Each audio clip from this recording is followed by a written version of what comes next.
A house filled with silence. Eddie Grayson's modest house stood at the edge of Willow Creek, where oak trees cast long shadows over cracked sidewalks. The once vibrant home now wore a cloak of stillness. Curtains, once pulled back to let in the sunshine, remained closed most days. Dust clung to the furniture, and the air smelled faintly of cedarwood and memories. In the dim living room, Eddie sat in his worn armchair, a photo album resting on his lap. His weathered fingers traced the edges of a photograph. A snapshot of his wife, Claire, on their wedding day. Her laughter seemed almost audible through the picture, her dark hair cascading in waves over her shoulders. The pearl necklace he had saved for months to buy gleamed at her throat. "I miss you, sweetheart," Eddie whispered, his voice rough with emotion. It had been 5 years since cancer had taken Claire, and time had not dulled the ache of her absence. Eddie had tried to fill the void, gardening, joining a book club at the community center, even adopting a stray cat named Milo. But nothing replaced the warmth of Claire's presence. The ticking of the clock was his only companion as the evening deepened. He flipped through the photo album, pausing at a picture of them dancing at their 20th anniversary. Claire's smile was radiant, her joy infectious. Eddie closed the album, unable to bear the flood of memories. With a sigh, he stood, his joints protesting the movement. The house creaked under his footsteps as he made his way to the kitchen. He poured himself a cup of coffee, though it was late. Sleep rarely came easily these days. The shrill ring of the doorbell shattered the silence. Startled, Eddie set down his mug and made his way to the front door. He opened it to find a young girl standing on his porch, drenched from the sudden downpour that had swept through the town. Her clothes were soaked, clinging to her thin frame, and her dark curls stuck to her face. "Are you okay?" Eddie asked, concern etched on his face. The girl hesitated, her large, wary eyes meeting his. I got lost," she stammered. Eddie's gaze softened. "Come inside before you catch a cold," he said, stepping aside. The girl hesitated for a moment before stepping into the warm glow of the house. Eddie handed her a towel and gestured toward the living room. "Sit down. I'll get you something warm to drink." As she settled into the armchair, Eddie prepared a mug of hot cocoa, adding a handful of marshmallows. He handed it to her and sat across from her. "What's your name?" he asked gently. "Amara," she said, her voice barely audible. "Where are your parents, Amara?" Her expression darkened. "My mom's gone," she whispered. "And my dad. He's not around." Eddie felt a pang of sorrow. He knew the weight of loss all too well. "Do you have anyone looking after you?" Amara shrugged, avoiding his gaze. "I stay with my aunt sometimes, but she doesn't really want me there." Eddie's heart ached for her. She was just a child, too young to carry such burdens. He saw a flicker of resilience in her eyes, though a spark that reminded him of Claire's indomitable spirit. "Well," he said after a moment, "you're safe here for now. Let's figure things out in the morning." Amara nodded, her shoulders relaxing for the first time since she'd arrived. Eddie set up the guest room for her, laying out fresh sheets and an extra blanket. "It's not fancy, but it should do," he said with a smile. "It's perfect," Amara whispered, her voice thick with gratitude. That night, as Eddie lay in bed, he couldn't shake the feeling that fate had brought Amara to his doorstep. For the first time in years, the house didn't feel quite so empty. The next morning, sunlight streamed through the windows, casting golden hues across the living room. The scent of bacon and eggs wafted through the air as Eddie cooked breakfast. Amara shuffled into the kitchen, her eyes wide with surprise. "You didn't have to do all this," she said. "I wanted to," Eddie replied with a grin. "You like bacon. Who doesn't?" she said, her lips curving into a small smile. They ate in comfortable silence, the clinking of forks filling the space between them. "What do you want to do today?" Eddie asked as he cleared the table. Amara's brow furrowed. "I don't know. I guess. I don't really have plans." "Well, how about we take a walk by the creek?" It's nice this time of year. Amara nodded eagerly. I'd like that. The walk was peaceful, the air crisp with the scent of pine and wildflowers. Amara asked questions about the trees, the birds, and the history of the town. Eddie found himself smiling more than he had in years. As they crossed a wooden bridge, Amara paused.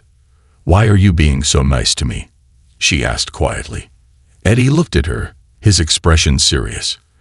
"Because everyone deserves kindness, Amara. And sometimes, helping someone else helps you too." Amara seemed to ponder his words before nodding thoughtfully. When they returned home, Amara helped Eddie tend to the garden. They laughed as they pulled weeds and planted new flowers. Milo, the cat, watched from the porch, his tail flicking lazily. That evening, as they sat on the porch watching the sunset, Amara spoke softly. "Thank you, Eddie, for everything." "You're welcome, kiddo," he said, ruffling her hair. Neither of them knew it yet, but that simple act of compassion was the beginning of a journey that would change both their lives forever. An unexpected bond. Weeks passed since Amara first showed up on Eddie Grayson's doorstep.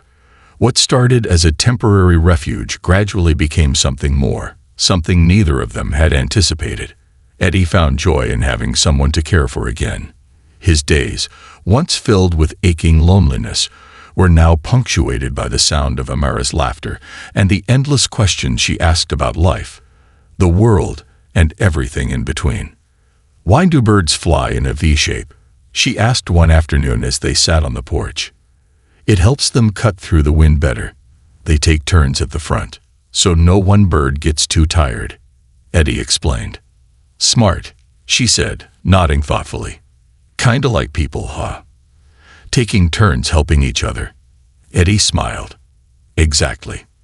Despite the warmth blossoming between them, Eddie knew the situation couldn't last indefinitely. Social services had called a few times, reminding him that Amara's stay was unconventional at best.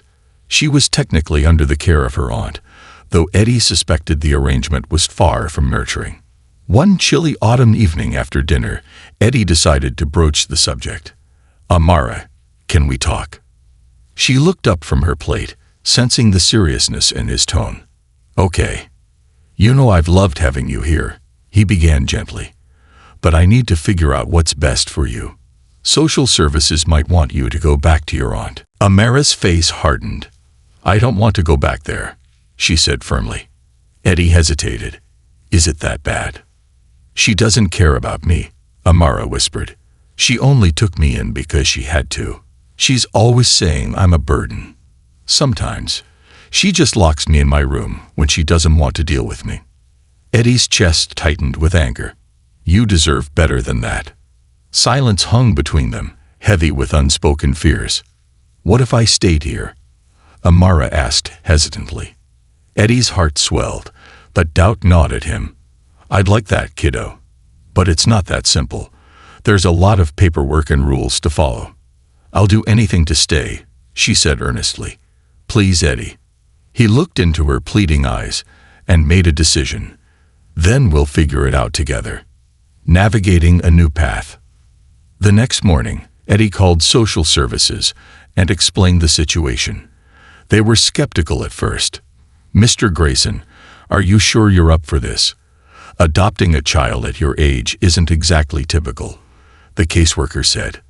"I may be old," Eddie replied firmly, "but I've got plenty of love left to give. Isn't that what matters most?" After a long discussion, the caseworker agreed to start the process, though she warned Eddie that it wouldn't be easy. Home inspections, background checks, and endless forms lay ahead. Amara threw herself into the preparations, determined to make a good impression. She cleaned the house, organized her room, and even baked cookies for the caseworker's visit. "You didn't have to go all out," Eddie chuckled as he sampled a cookie. "I just want them to see this place as a home," she said earnestly. The caseworker arrived on a sunny afternoon, clipboard in hand. She inspected every corner of the house, asked countless questions, and observed Eddie and Amara interacting. When the visit was over, she smiled warmly. "You've got a good thing here," she said. I'll do my best to help you keep it. Amara beamed, and Eddie felt a flicker of hope, building a life together. As the months went by, Eddie and Amara settled into a comfortable routine. Mornings were filled with shared breakfasts, and evenings often found them playing board games or watching old movies. Eddie taught Amara how to tend the garden, just as Claire had taught him. They planted tomatoes, sunflowers, and wild herbs. Amara took to it quickly, her small hands deftly working the soil. "This one's gonna be my special plant," she declared, pointing to a stubborn sunflower seedling. "Why that one?" Eddie asked. "Because it's struggling, but I'm gonna help it grow." Eddie smiled, recognizing the metaphor hidden in her words. Despite the joy they found together, challenges arose. Amara's past traumas sometimes surfaced in unexpected ways.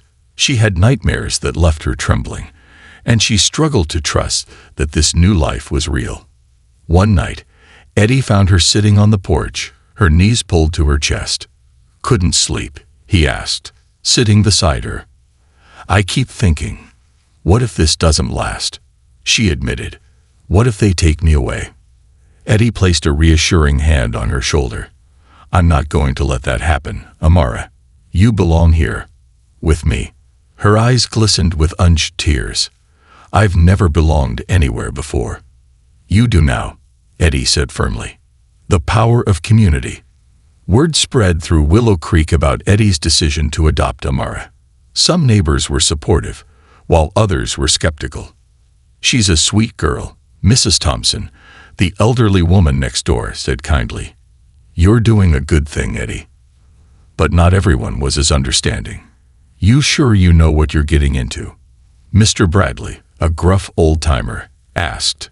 "Raising kids ain't easy, especially at your age." "Unsure," Eddie replied calmly. Amara noticed the whispers and sideways glances, but she held her head high. Eddie's unwavering belief in her gave her strength. At the annual community fair, Amara surprised everyone by winning first place in the pie baking contest. Her apple pie, made with fruit from Eddie's garden, was a hit. "You did it," Eddie cheered, clapping her on the back. "I had a good teacher," she said with a grin. The victory was a turning point. The community began to see Amara not as an outsider, but as one of their own. A promise for the future. One evening, as they sat by the fire, Amara looked at Eddie with a thoughtful expression. "I'm going to make you proud, Eddie," she said.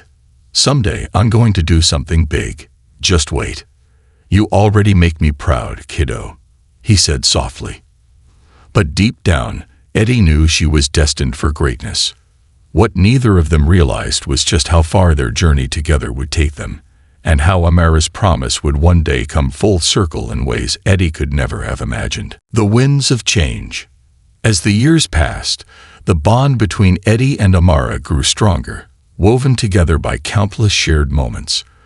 Their lives became intertwined with the rhythm of Willow Creek, the changing seasons, community events, and the simple joys of everyday life. Amara, now a bright and determined teenager, excelled in school. Her teachers often remarked on her sharp mind and unyielding curiosity.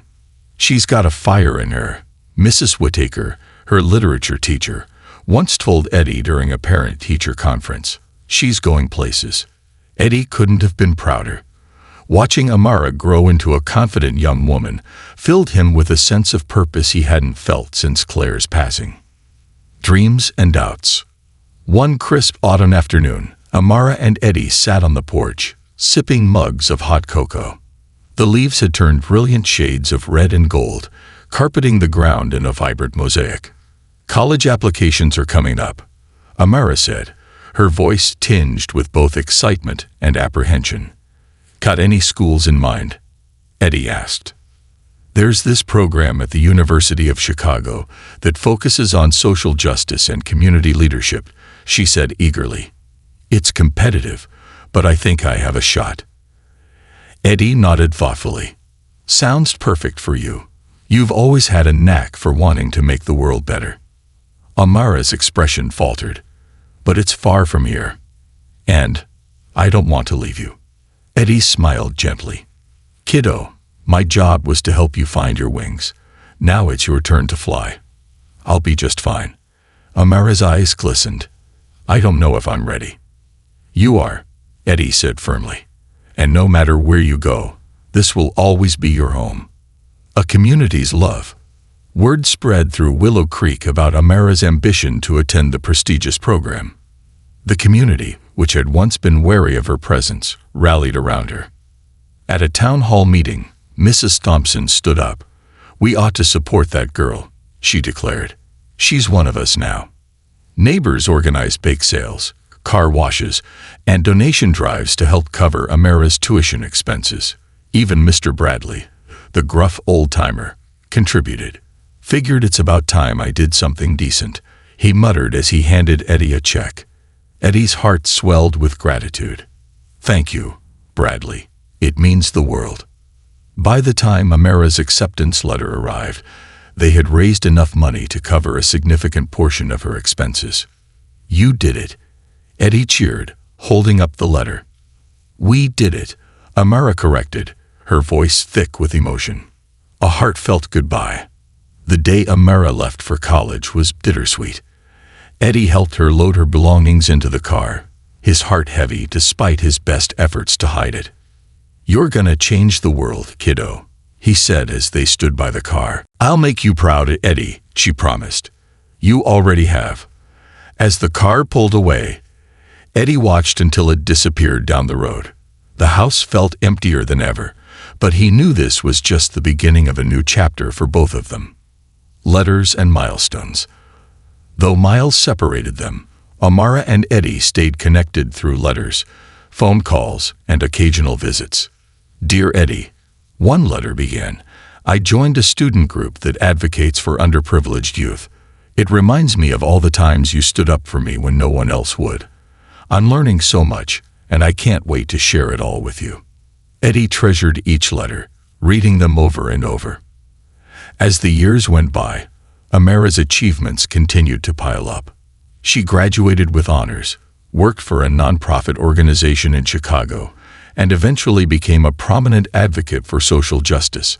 Her name appeared in newspapers and magazines, her work changing lives across the country. Through it all, she never forgot the man who had given her a home when she needed it most. A life-changing phone call. One sunny afternoon, as Eddie sat on the porch sipping sweet tea, his phone buzzed. He answered, smiling at the familiar voice on the other end. Hey, Eddie. Amara's voice was filled with excitement. Hey, kiddo. What's got you all riled up? I'm coming home, she announced. Eddie's heart skipped a beat. For good. For a visit, she laughed. But I have some big news.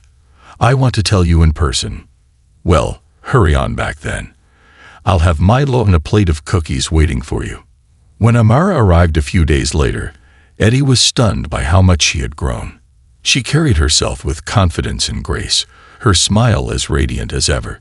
I missed this place, she said, breathing in the familiar scent of pine and wildflowers. And this place missed you, Eddie replied warmly. As they sat on the porch catching up, Amara took a deep breath. Eddie, I've been thinking. Everything I've accomplished, it's because of you. You gave me a chance when no one else would.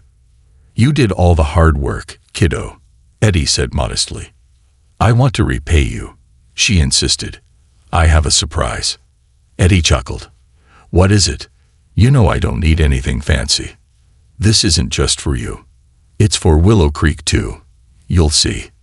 The beginning of something new.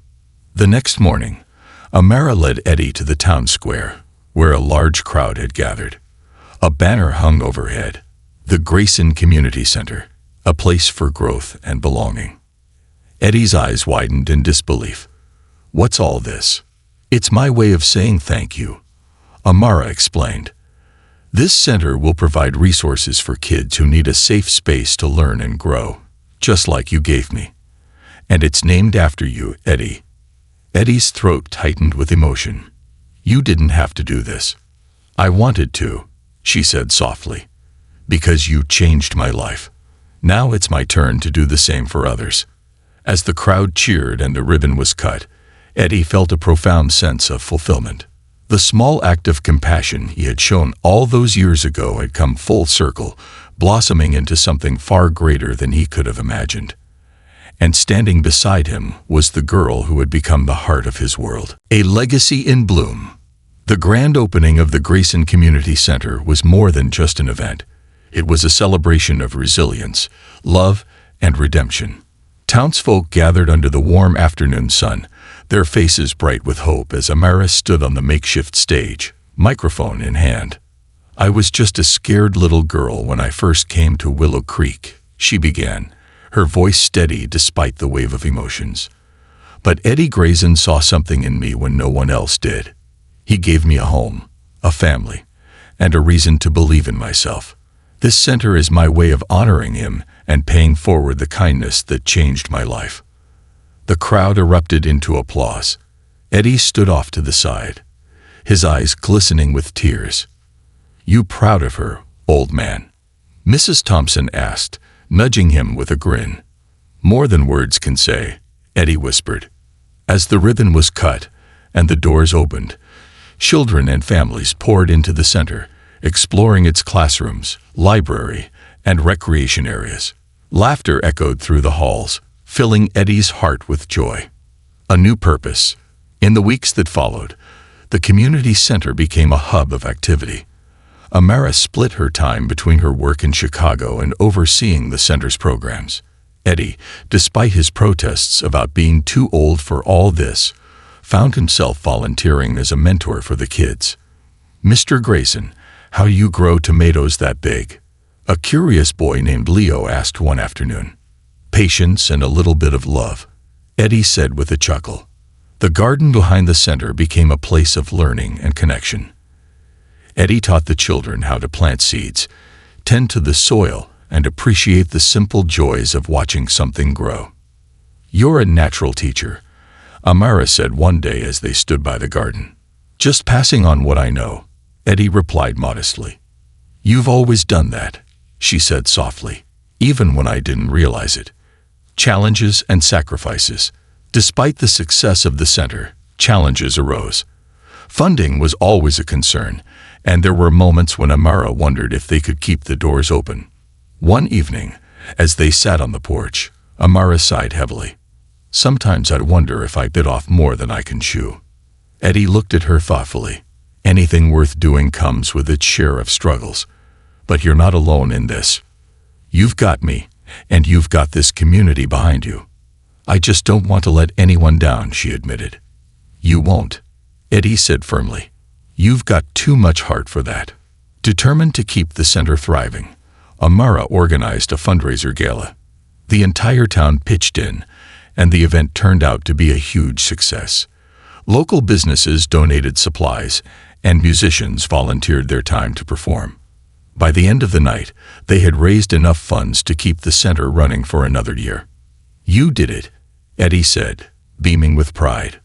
"We did it," Amara corrected, echoing the words they had shared years ago. A journey full circle.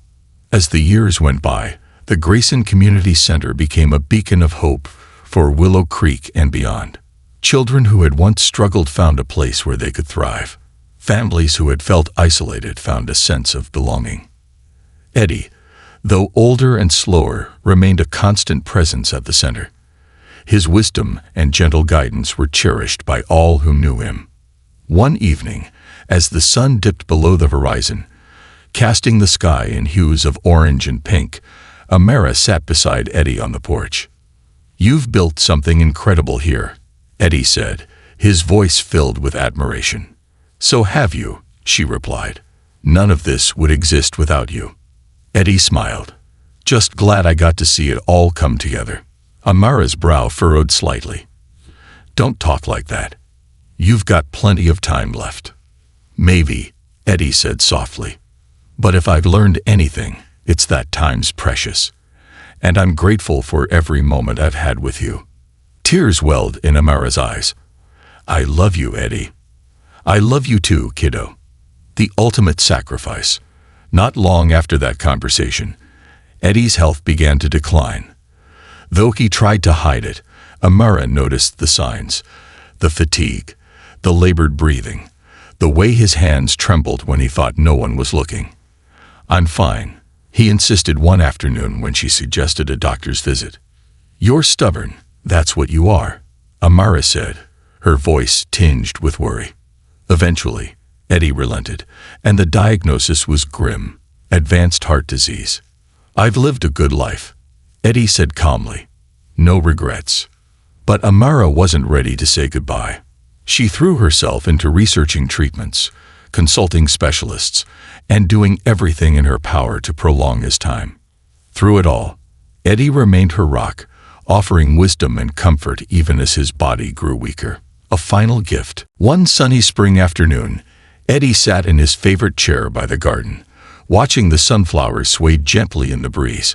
Amara knelt beside him, her heart heavy with the weight of impending loss. "I have something for you," she said, holding out an envelope. Eddie's hands trembled as he opened it. Inside was a deed to the Grayson Community Center, transferred entirely to his name. "This place wouldn't exist without you," she said. "It's your legacy." Eddie's voice broke. "You didn't have to do this." "I wanted to," she said firmly, "because you've given me everything." Eddie smiled through his tears. "You've always been my greatest gift, Amara."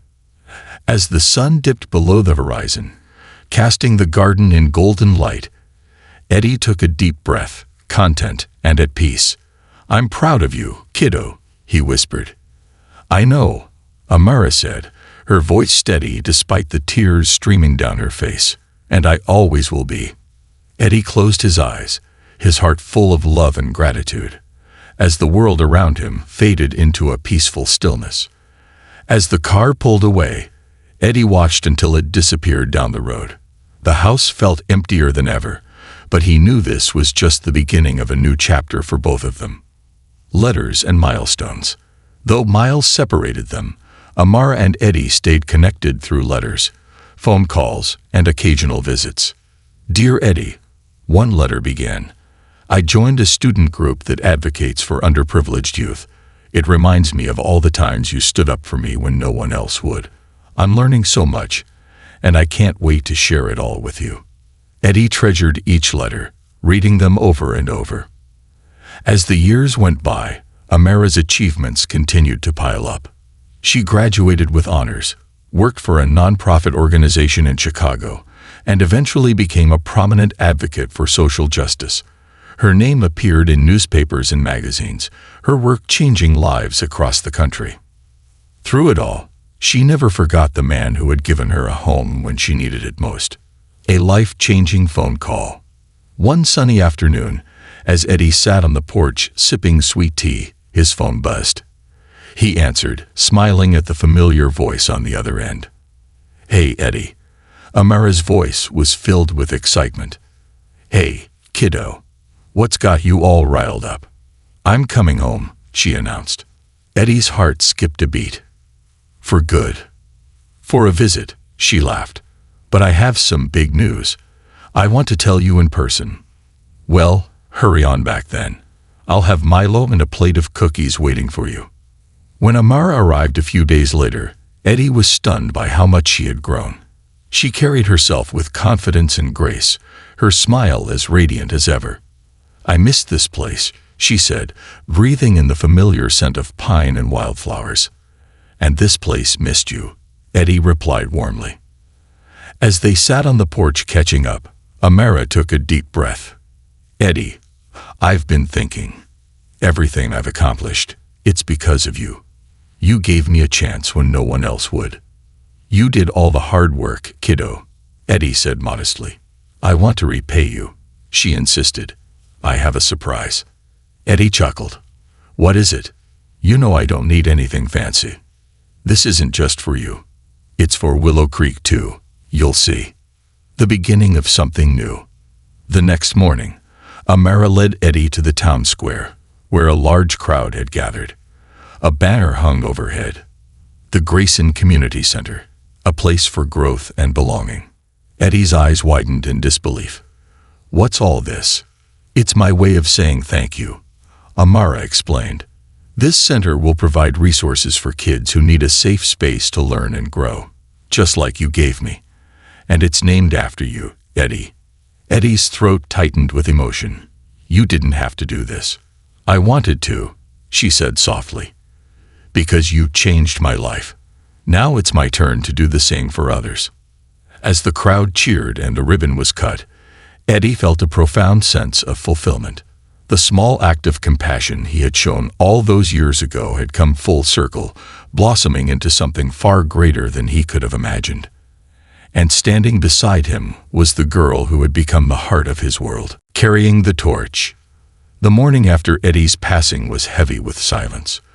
The world felt different without his steady presence, like the heart of Willow Creek had gone quiet. The news spread quickly, and the entire town mourned the loss of the man who had touched so many lives. Amara stood on the porch, her gaze fixed on the horizon. The garden Eddie had nurtured swayed gently in the breeze, sunflowers bowing as if in solemn tribute. The memories of his laughter, wisdom, and unwavering love played in her mind like a cherished melody. "You okay?" Mrs. Thompson asked gently as she approached. Amara took a deep breath. "Trying to be." "He was proud of you, you know," Mrs. Thompson said, her voice soft. "He talked about you all the time." Amara nodded, tears welling in her eyes. "I just hope I can live up to everything he believed in." "You already have," Mrs. Thompson assured her. "And you're not alone. This town's got your back." A farewell worthy of a hero. Eddie's funeral was a testament to the profound impact he had on Willow Creek. The church was packed with friends, neighbors, and even people from neighboring towns who had heard of his kindness and generosity. Photographs lined the walls. Eddie as a young man with Claire, tending to the garden, mentoring children at the community center, and smiling alongside Amara. As the service began, Amara took her place at the front. Her hands trembled slightly as she held the microphone, but her voice was strong. "Eddie Grayson was more than just a father to me," she began. "He was my guiding star. He taught me what it means to love without conditions, to give without expecting anything in return, and to find joy in the simple things." Her voice broke momentarily, but she pressed on. "He changed my life, and I know I'm not the only one. So today, we don't just say goodbye. We celebrate the legacy he left behind." The congregation nodded, many wiping away tears. As the service concluded, Amara led the way to the garden behind the Grayson Community Center, where Eddie's favorite sunflowers bloomed in full glory.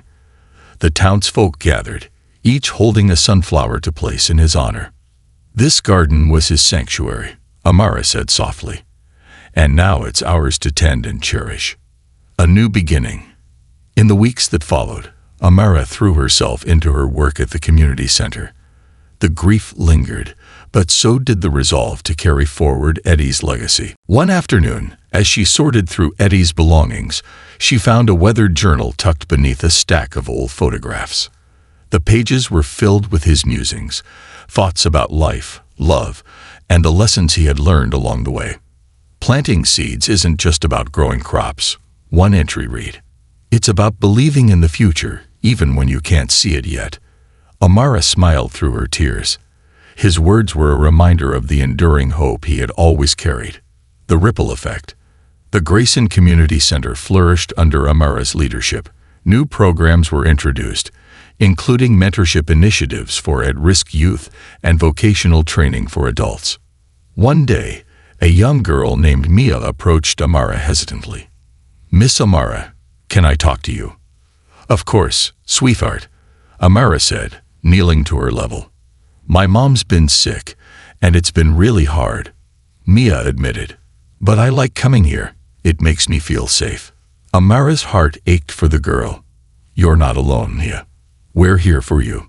The conversation reminded Amara of her own journey, how Eddie's love had given her the strength to overcome her fears. As she watched Mia join a group of kids painting a mural on the wall, Amara felt a renewed sense of purpose. Honoring the past, embracing the future. On the first anniversary of Eddie's passing, the community gathered at the center for a special event. The unveiling of the Eddie Grayson Memorial Garden. The garden had been expanded, with winding paths, benches, and vibrant flowers blooming in every hue. At the heart of it all stood a bronze statue of Eddie, his hand outstretched as if inviting everyone to join him in the joy of tending the earth. Amara stood beside the statue, her voice steady as she addressed the crowd.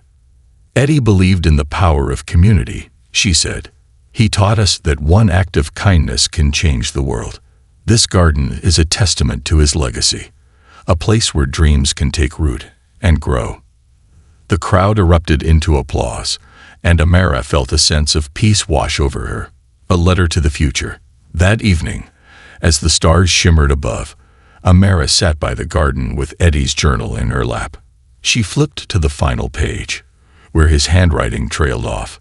If you're reading this, kiddo, I want you to know I'm proud of you. Always have been, always will be. Keep planting those seeds. The world needs more gardens. Tears streamed down her face as she whispered, I will, Eddie. I promise. With a renewed sense of purpose, Amara knew that the journey they had started together was far from over. Eddie's love had not only changed her life, but had also planted seeds of hope that would continue to bloom for generations to come. Seeds of tomorrow.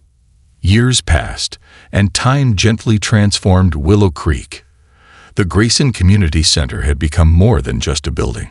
It was the beating heart of the town, a testament to Eddie Grayson's enduring legacy and Amara's relentless dedication. Children who had once played in the garden were now young adults, pursuing their dreams. Families found solace within the walls of the center, where hope blossomed as naturally as the flowers in Eddie's memorial garden. Amara, now a woman of remarkable grace and strength, walked through the community center one morning, pausing to admire the vibrant mural that spanned the length of the main hallway. It depicted scenes of growth, unity, and love, with Eddie's likeness at the center, surrounded by sunflowers. A voice broke through her thoughts. Miss Amara.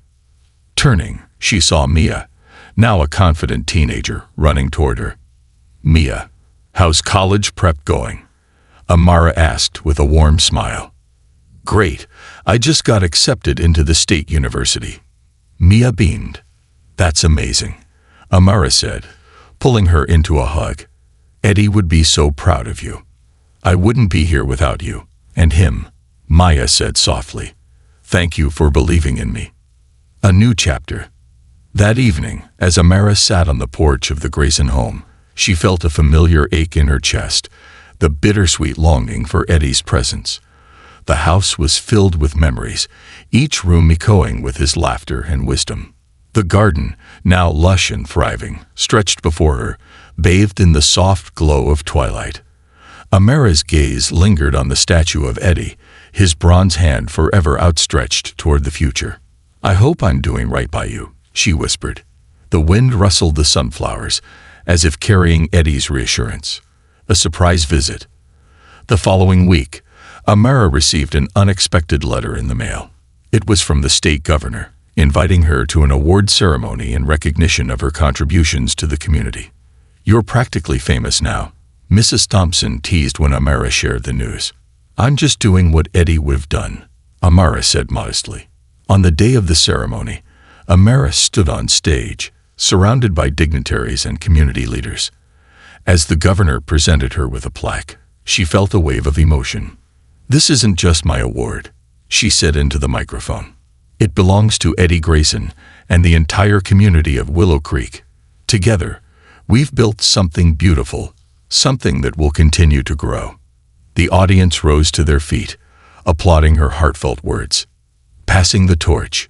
Back in Willow Creek, Amara knew it was time to prepare the next generation to lead the community center. She began mentoring a group of young leaders, sharing her knowledge and guiding them with the same compassion Eddie had shown her. Among them was Mia, who had returned from college with a degree in social work. I want to give back, just like you and Mr. Grayson did, Maya said passionately. You're ready, Amara said with pride. This place is in good hands. Though stepping back was bittersweet, Amara knew it was the right decision. The seeds she and Eddie had planted were now flourishing, and it was time for new gardeners to tend the soil. A journey full circle. One crisp autumn afternoon, Amara visited Eddie's grave. The headstone was simple yet elegant, surrounded by sunflowers that swayed gently in the breeze. "Hey, Eddie," she said softly, placing her hand on the cool stone. "It's been a while, but I think you'd be proud of what we've done." She sat down on the grass, the memories of their journey playing in her mind. "You always said life was about planting seeds," she continued. "Well, the garden's bigger than ever, and it's beautiful." As the wind carried the scent of sunflowers and earth, Amara felt a deep sense of peace. Eddie's love and wisdom had shaped her life, and now his legacy lived on through countless others. The final gift. Before leaving, Amara reached into her bag and pulled out a small envelope. Inside was a handwritten letter she had written to Eddie. "Dear Eddie, thank you for everything. For seeing me when no one else did, for giving me a home, and for teaching me how to love and believe in myself. Your kindness changed my life, and I promise to keep spreading that love wherever I go. You're always with me, and I'll carry your lessons forever. Love always, Amara." She tucked the letter beneath a sunflower and stood up, her heart full. As she walked back toward the community center, the sun dipped below the horizon, casting the garden in hues of gold and amber. The future was bright, and Amara knew that Eddie's spirit would forever be a guiding light.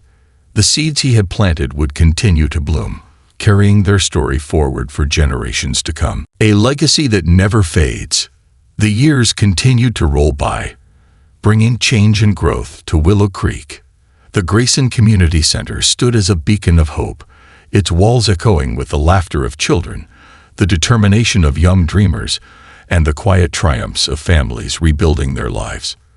Amara had gracefully transitioned from her role as director to becoming a mentor and advisor, her presence still a comforting constant. The center had expanded, with new facilities for vocational training, a library filled with books donated by townsfolk, and even a tech hub to prepare the next generation for a world beyond their small town.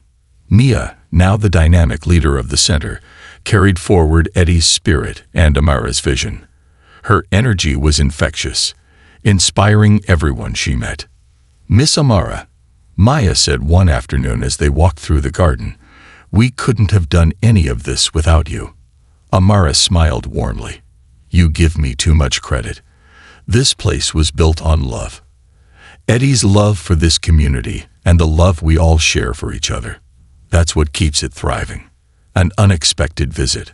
One sunny afternoon, Amara received a letter marked with an official seal. Curious, she opened it to find an invitation to a prestigious humanitarian awards ceremony in the city. "You're being honored again," Mrs. Thompson teased when Amara shared the news. "Apparently," Amara said with a laugh, "but I'm thinking of declining. I've had my time in the spotlight." "Nonsense," Mrs. Thompson declared. "You've earned this, and Eddie would want you to go." Reluctantly, Amara agreed. The ceremony was grand, filled with influential figures from across the country. When Amara's name was announced, she walked onto the stage to a standing ovation. As she accepted the award, her voice trembled with emotion. "This honor isn't just mine," she said. "It belongs to the community of Willow Creek, to the countless people who believed in building something beautiful together. And most of all, it belongs to Eddie Grayson, who taught me that love and kindness can change the world." The crowd's applause was deafening. A message from the past. After the ceremony, an elderly man approached Amara, his face lined with years of wisdom. "You're Amara, aren't you?" he asked, his voice warm. "Yes," she replied, curious. "And you are?" "Name's Harold," he said with a smile. "I knew Eddie back in the day. We served in the same unit during our army years." Amara's eyes widened. "You knew Eddie?" "He used to talk about planting gardens and making the world better," Harold said fondly. "Said he wanted to leave something behind that would last." Amara's heart swelled. He did, more than he ever imagined. Harold reached into his pocket and handed her a small weathered photograph. It showed Eddie as a young man, laughing with his comrades under the open sky. "Thought you might like this," Harold said. "Thank you," Amara whispered, her voice thick with emotion. A new generation. Back in Willow Creek, life continued to flourish. The children who had once attended programs at the center were now returning as mentors and volunteers. The spirit of giving and growth had become ingrained in the town's identity. One afternoon, as Amara walked through the garden, she spotted a little boy struggling to plant a seed. "Need some help?" she asked gently. The boy nodded. "It's harder than it looks." Amara knelt beside him, guiding his small hands. "It takes patience," she said. "But with a little care, that seed will grow into something beautiful." "Just like Mr. Eddie's garden?" the boy asked. "Exactly," Amara said, smiling. A final reflection. As the sun dipped below the horizon, casting the garden in hues of gold and crimson, Amara sat on the bench beside Eddie's statue. She traced the lines of his bronze face, her heart filled with gratitude. "You were right, Eddie," she whispered.